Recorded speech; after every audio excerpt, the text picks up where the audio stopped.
If you're a young man, maybe you're a member of my university, you stack some money together and you want to buy your first ever car, good for you. Don't let anyone talk you out of it. Don't invest the money. If you want to buy a sports car or a supercar or a fast car, you go right ahead and do it. But the first thing you need to do is the first thing I used to do every time I bought a fancy car, is go to see your mom. Show your mom, be proud of yourself, pick her up in the car, give her a spin. There is nobody more important to show off your achievements to than your mother. So that's rule number one. If you're a student of mine and you make money and you buy a supercar and the first thing you do is pick up some bimbo with big tits, look, that's 2, 3 on the list. But you better go see your mother and pick her up and drive her around first, or you're no student of mine. A lot of people in the motivation space who like reading motivational books and take this stuff very seriously will literally follow the prescription of people whose lives they don't want to be like. People may say stupid things like write down your goals 3 times a day, say them out loud, put a poster of your dream car on the wall behind you. If it helps you, then by all means do it. But that is the least important part of being successful. I don't need my dream car on a poster on the wall behind me. I don't need to wake up every day and say my goals 3 times in the mirror, or to do magic chants, or to manifest things. I wake up knowing that I need to work my ass off, and you need to work your ass off, and everything else is just a distraction. You need to learn how to walk before you learn how to run. No matter what you do, do not drive that car as fast as you think it can go, because you cannot handle it. You've been driving cars that cannot go that fast and do not have that much power your entire life. Drive your new super fast car at the same speed you drove your old car for at least 2 weeks, 3 weeks, a month, then start picking it up. Don't go getting into your first supercar and putting your foot down and driving around like you're Michael Schumacher, because you're not Michael Schumacher and you're going to crash. I found success relatively quickly. My jumps in wealth have been very fast, although my progress has been slow. So when I was younger, my dream car was a BMW Z4. It's a car that I could buy for less than half the price of the Audi I'm currently driving now. I've spent money on nights out, literally, that cost a lot more than a BMW Z4. But by the time I got to a position where I could buy a car I'd wanted, I'd already passed the Z4 benchmark. So I never really achieved many of my goals because I surpassed the wealth level needed to get them done. I just very recently ordered a super yacht.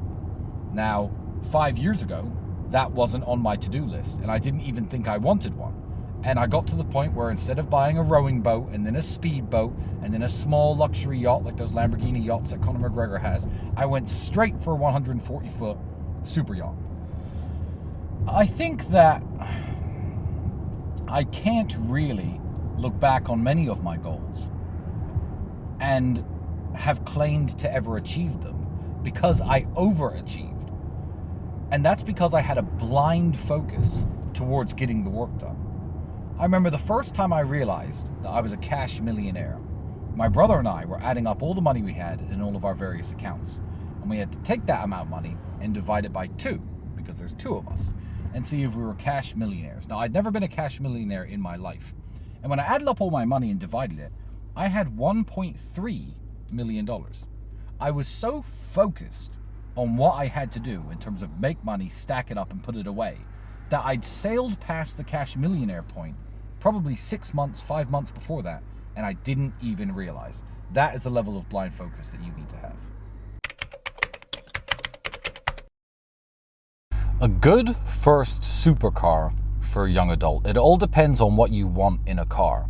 If you want a car that drives fast, but you could still use day to day, you could still put your friends in, you could still put things in the trunk, the ideal car would be something like a second-hand BMW M3 or a second-hand BMW M5. You can get pretty good examples for 15 to 20,000 euros, and it will run well, it will drive fast, and it will cover all of your other needs.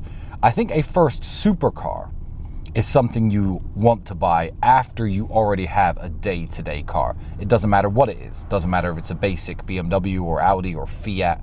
you want to buy a supercar when you've already got a car that takes care of your day-to-day needs. I think an ideal first supercar has to be something that you're capable of driving. Because you have to understand, driving a supercar and driving a normal car are two very different things. It's why you see idiots online crash their cars very often, because they jump straight into McLarens from driving a normal car and they think it's fast. If you just put your foot down, it will do what you want without spinning out and crashing. So you want to buy something that's relatively easy to drive. Lamborghini Huracans are absolutely fantastic if you can afford one. But the go-to for a first supercar to learn how to drive, and in terms of price point and affordability, will always be a Porsche. Porsche have made so many cars, so many different types of 911, so many sports cars over their lifetime that you can pick them up on the market relatively cheap, secondhand. They're fast, and they'll teach you everything you need to know about how to handle a car with more power than normal. A lot of you are aiming too high with your goals. I know one day you eventually want to be as rich as Elon, so do I, we all do. Everyone wants $300 billion net worth. But when I say you're aiming too high, I don't mean that your goal is unrealistic. I mean it's unrealistic from your current standpoint. Let me give you an example. If I started boxing today, or I started MMA fighting, and I said, it's my goal to knock out John Jones, I have precisely zero chance of ever doing that. What you need to do is have a goal like have your first professional fight, have your first interclub contest, win your first wrestling contest, win a boxing match. And as and when you achieve your goals, you then move on to bigger ones. A lot of you are sitting around, I want to be a millionaire. That's great. I'm sure you do. My goals are now much bigger than that, as I achieved that accolade a long time ago. However, when I was broke, I didn't think, how am I going to turn myself into a millionaire? I thought, how am I going to pay my rent? How am I going to buy myself a new car? How am I going to buy myself some new clothes? I need $5,000 a week. I need $10,000 a week. And once you're there, then you can look up and climb the ladder even further. A lot of you people need to get your head out of the clouds and just stop crawling on the floor and learn how to stand up. The clouds are a long way off.